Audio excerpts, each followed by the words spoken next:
জি, আপনারা জানেন যে আজকে আন্তর্জাতিক অপরাধ ট্রাইব্যুনালে রামপুরা এলাকায় জুলাই গণঅভ্যুত্থান চলাকালে সংগঠিত মানবতাবিরোধী অপরাধের মামলায় PW2 হিসাবে সাক্ষ্য প্রদান করেছেন তিনি তার সন্তান বাসিত খান মুসা এবং তার মা মায়া ইসলাম।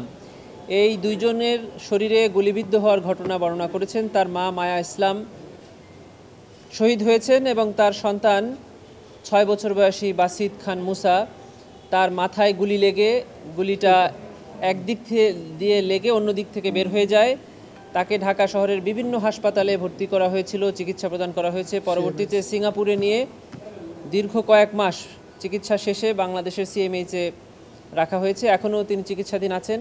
তাকে আজকে তার বাবা সাক্ষ্য প্রদানকালে তার বাবা সরাসরি দেখেছেন কিভাবে তার মাথায় গুলিটা লাগলো। গুলির ক্ষতস্থান চেপে ধরে নিয়ে দৌড়িয়ে তিনি হাসপাতালে গেলেন। রামপুরাতে 19 জুলাই এই ঘটনা ঘটে এবং সেখান থেকে কিভাবে ঢাকা মেডিকেল কলেজে নিলেন।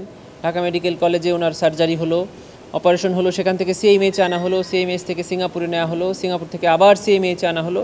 এই চিকিৎসার বড় বর্ণনা উনি দিয়েছেন। এর মধ্যেই তার মাকে ঢাকা মেডিকেল কলেজে আনা হলো, সেখানেই তার মা মৃত্যুবরণ করলেন। মাকে দাফন করা হলো গ্রামে মির্জাপুরে গিয়ে, সেখানে তিনি যেতে পারলেন না, কারণ একদিকে তার মা একটা হাসপাতালে ভর্তি, অন্যদিকে তার সন্তান ICU-তে ভর্তি। এরকম সিচুয়েশনে কি হয় একটা সন্তান বা একজন বাবার, সেই বর্ণনা উনি আদালতে দিয়েছেন। আদালত এই গুলিবিদ্ধ সন্তানকে দেখেছেন, সন্তানের ক্ষতস্থান দেখেছেন এবং কিভাবে সে গুলিবিদ্ধ হয়েছিল সে সম্পর্কে আদালত জেনেছেন। নায়াসিনামাইড ও স্যালিসাইলিক সমৃদ্ধ লিলি ফেস ওয়াশ যা ফেসের ডেড স্কিন সেল দূর করে দেয় দ্বিগুণ ফাস্টার ব্রাইটেনিং, এবং সেটিকে এভিডেন্সেও নিয়ে এসেছেন। এই সম্পর্কে আজকে ট্রাইব্যুনালে সাক্ষ্য গ্রহণ হয়েছে এবং তার জেরাও সম্পন্ন হয়েছে। এই জেরার মধ্যে থেকে ফুটে উঠেছে যে এই যে 19 জুলাই এবং এর আশপাশে কয়েকটি দিন ঢাকা শহরে এই আন্দোলনে পুলিশ এবং তৎকালীন সরকারের বাহিনী কিভাবে নির্বিচারে নিরীহ নিরস্ত্র ছাত্র জনতার উপরে গুলি করেছিলেন। ওনারা কিন্তু তাদের নিজেদের বাড়ির মানে ঘরের গেটে ছিল, বাচ্চাটা আইসক্রিম খেতে চেয়েছিল বাবার কাছে, বাবা আইসক্রিম কেনার জন্য তাকে বাড়ির 6 তলা থেকে নিচতলায় নামিয়ে নিয়ে এসেছিলেন, কিন্তু ফেরত যাবেন কার সঙ্গে সেজন্য সাথে করে তার দাদিকেও নিয়ে এসেছিলেন।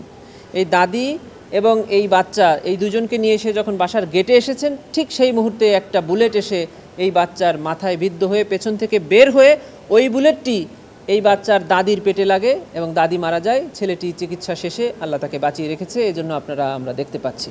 UNHCR এর প্রতিবেদনে আসছে 12 থেকে 13% শিশু মারা গেছে। জি, আজকের এই সাক্ষ্যের মধ্য দিয়ে কি সেই প্রতিবেদনের যথার্থতা ফিরে? অবশ্যই। আপনারা দেখেছেন যে পিয়া গোপ নামে একজন 4 বছর বয়সী শিশু, রিয়া গোপ নামে 4 বছর বয়সী একজন শিশু গুলিবিদ্ধ হয়ে মারা গিয়েছেন এবং এই 6 বছর বয়সী মুসা খান সেও গুলিবিদ্ধ হয়েছে। অতএব UN রিপোর্ট এবং আমরা ট্রাইব্যুনালে তদন্ত শেষে যে রিপোর্ট দিয়েছি এবং বাংলাদেশের পত্রপত্রিকা সহ সারা দেশে জুলাই গণঅভ্যুত্থানের যে রিপোর্ট এসেছে সেই রিপোর্টের সত্যতাই আজকে এই সাক্ষীর মাধ্যমে প্রস্ফুটিত হয়েছে।